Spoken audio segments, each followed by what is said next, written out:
Hey guys, today I'm going to tell you how to know if someone blocked you on Snapchat.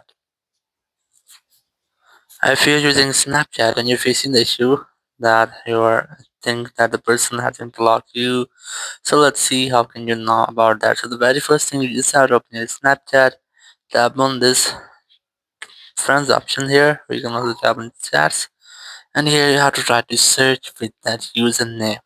Once you have searched, if you find that person, so it means the person has not blocked you. Or if you're unable to find that person in your search, so it might be the person has blocked you.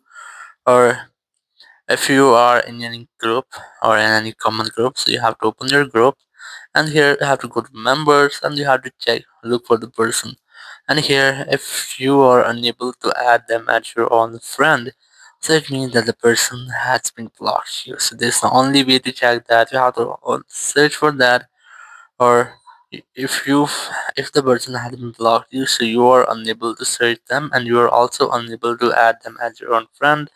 Thank you very much for watching the video. Until next video, bye bye.